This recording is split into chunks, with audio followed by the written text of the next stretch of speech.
Herkese merhabalar. Bugün değişik tarzda bir videoyla karşınızdayım. Bugün çok önemli bir röportaj gerçekleştireceğiz. The Chartered Institute of Arbitrators, Türkçe karşılığı Yeminli Hakemler Kurulu olan kuruluşun başkanı olan Anthony Abrahams'la bir röportaj gerçekleştireceğiz. Bu hakemler tahkim kurulu hakemleri oluyor. Tahkim kurulu ise, yani tahkim dediğimiz şey ise günümüzde mahkemelere alternatif çözüm yolu olarak adlandırdığımız bir sistem.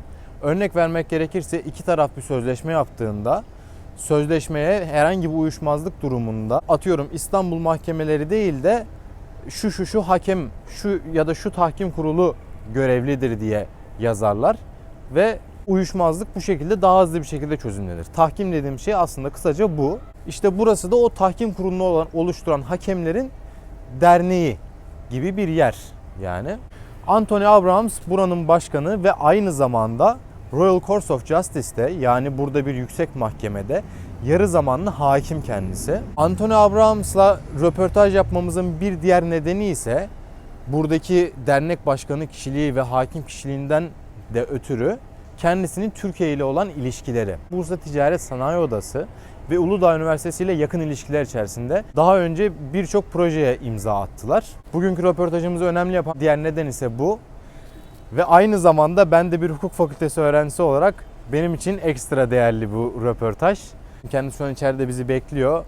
Vakti tahmin edebileceğiniz üzere değerli, kendisi yoğun birisi. Daha fazla bekletmeden içeri girelim. Anthony Abrahams'a ULUDAÐ Üniversitesi ile ve Bursa Ticaret Sanayi Odası ile olan işbirlikleriyle ilgili sorular. Aynı zamanda arabuluculuk üstüne de sorularımız olacak. 8 tane kısa soru hazırladık. Soruları kısa kısa soracağız. Cevapları kısa kısa alacağız. Çok vaktini almadan bu röportajı bitireceğiz. Videonun bundan sonraki kısmı İngilizce olacak. Altyazı koyacağım. Altyazıdan takip edebilirsiniz. Şimdi içeri geçelim. Thank you for welcoming us. You're very welcome. Looking forward to this. So I have 8 questions, 4 of them about arbitration and 4 of them about mediation. So if you're ready, I'm ready to go. Let's go. Yeah. Then first, Mr. Aron, you are a well-known person in Turkey, and especially in Bursa. Your organization's public recognition grows day by day. I know you like Turkey and Turkish people, so could you please briefly explain yourself and your institute to our viewers? Yes, we were founded in 1915, and we are now all about looking at the facilitation and the promotion of arbitration and all forms of dispute resolution. We look at avoiding disputes, we look at managing disputes, and we look at resolving disputes. Turkey is a huge country.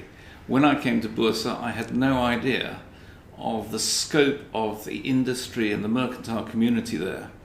And what we are trying to do all the time is to help the mercantile community, the merchants, the people in corporations, to avoid disputes, or if they are in dispute, to manage them or to resolve them.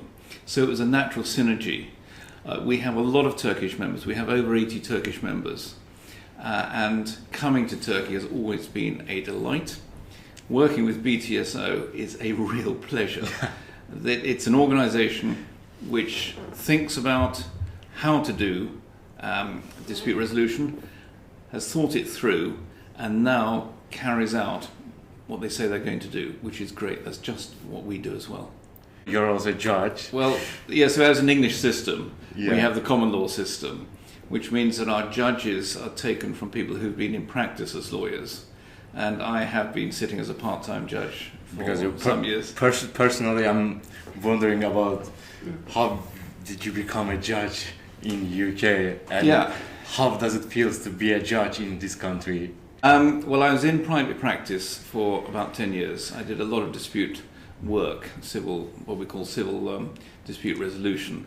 And I was sitting in front of a judge, and I'd been sitting in front of him for a couple of years. And he said to me, would I like to come along and try to be a judge? So I did some training, and I was then selected, and then I became a judge in 1989. I deal with the cases right at the bottom end of the market, so looking at minor traffic accidents, looking at consumer issues, most recently a lot of airline compensation claims come into the sort of work that I'm doing. Thank you for it. And the second one is BTSO and ULUDAÐ University has tremendous collaborations with CIArb. So you are also lecturing in the university. Great feats have been accomplished thanks to the effort. So what further collaborations are you thinking of in the future with them? One of our basic pillars of strategy are to make sure that we educate people, we train people, and also we qualify neutrals, that is arbitrators, mediators, and in appropriate jurisdictions, the adjudicators in construction disputes. All of that needs pushing out across the globe. We are a global organization, and so we select partners to develop training, to develop qualifications, and in fact BTSO was the first corporate member that we had. They introduced us to ULUDAÐ University, and we developed a master's program with them, which I'm immensely proud of. It's the first time we've done it. It's being taught in Turkish, so I need an interpreter when I come to lecture, but that's good fun as well. Where are we going next? I would like to continue to develop. It's interesting that we are working with the business school at ULUDAÐ and to work more closely with them to look much more at dispute avoidance as well as the dispute resolution, which is the arbitration course. And the third question is, what advice do you have for the people who would like to get educated as arbitrators? Yeah, the obvious answer is that come to the best, and the combination, the MOU we've signed with ULUDAÐ University produces a quality product. It is a product geared to the business community, and that is the one I would go for. That is the one I would recommend. Thank you. The fourth one is, will CIArb partake in distance education program of ULUDAÐ University? What are your thoughts about this program? That is a really good question. We recognize that my generation like to use books. Yeah. If I have a problem, I get a book out and I read it. But now, your generation gets the iPad out, gets the phone out, yeah. and in 15 minutes, because that's yeah, your you attention, can reach everything. You have 15 minutes. Now we recognize that. Where I will take 45 minutes of concentration. Your generation takes 15. Yeah. So we have to work to make sure that the sound bites that we can give you by way of education get you through up to the same standard and quality that our current teaching does. We're very, very keen to develop e-learning. We're developing audiobooks as well, and working again, I hope we will be able to work with ULUDAÐ and BTSO to produce modules that people can actually run online and in Turkish. Our next question is about mediation. So how advanced is the UK when it comes to mediation? Yes, we've been working in dispute resolution with mediation now for many, many years. It is very much part of the ADR process, and you are expected to attempt mediation really before you go to court. One of the downsides is it's become part of the litigation process rather than people saying, yes, we can resolve a dispute. They're saying, mainly through lawyers unfortunately, yep, we'll go to mediation as a method of negotiation. Let me give you an example of what mediation can do. There was an English Premiership club that had hamburger stalls and other concessions in the ground, and one of the people there ran his hamburger stall. He came before the game, he sold his hamburgers. He went upstairs to watch the first half, he came down at half-time, sold some more hamburgers, and so on. The club, for very good reasons, commercial reasons, said, we want to take all the concessions in-house, and they broke the contract. Now, as a lawyer, you immediately say, okay, breach of contract equals damages and compensation. What the mediator did was he got to the root of the problem, and what had really upset the concession man was that he couldn't go and watch his team. So the answer was, they agreed that he would have a season ticket for a number of years for free. And a lawyer can't do that, a judge can't do that, but a mediator managed to get there. So the mediation gets to the real problem. Point, and the point about mediation is that the dispute is like an iceberg.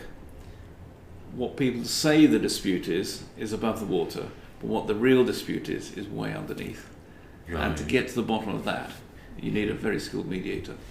You're right. Thank you for it. So, and the next question is, what can be done in Turkey to achieve a similar level of advancement? Well, working with BTSO, we're already on the way to do that. And we now have courses run in Turkish for mediators. I think BTSO are looking to train financial advisors, they're looking to train some medics as well.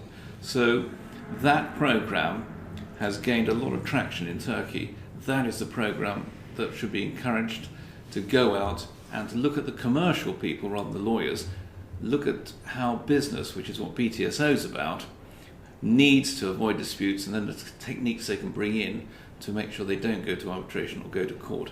And BTSO is doing a fabulous job on that. They really are leaders in the industry and on a world stage. They are extremely impressive. I'm very proud to be working with them.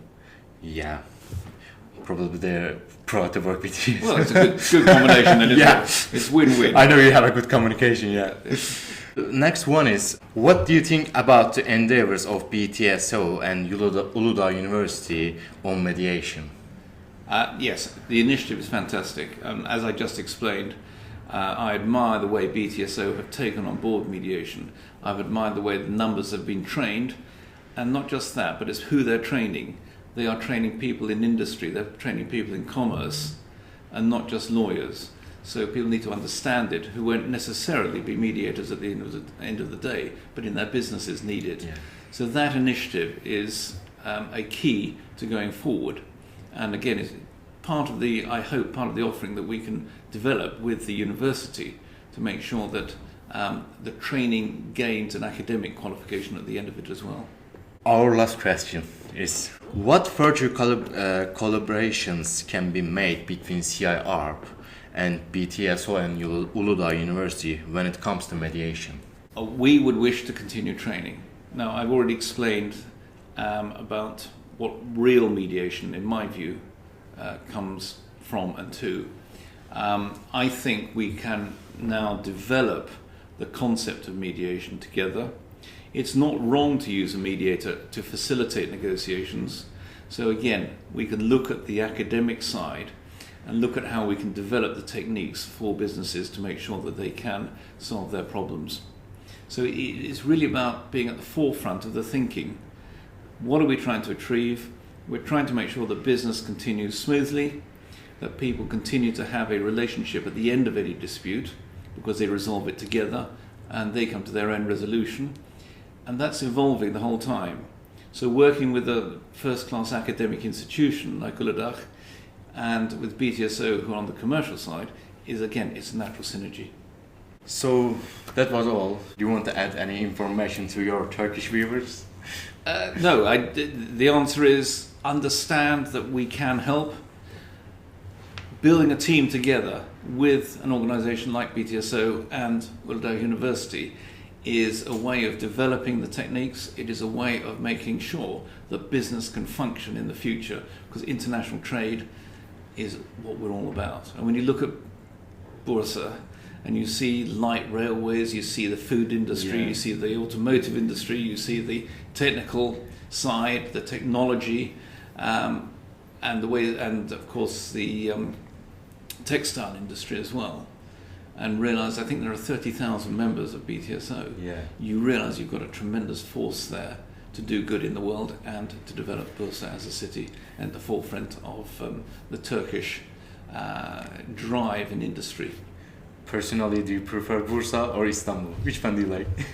Well, I've actually attended a match at Bursaspor and I saw the crocodiles. Yeah. And I mean, they're still so trying to build it. exciting. Yeah. And I really enjoyed that.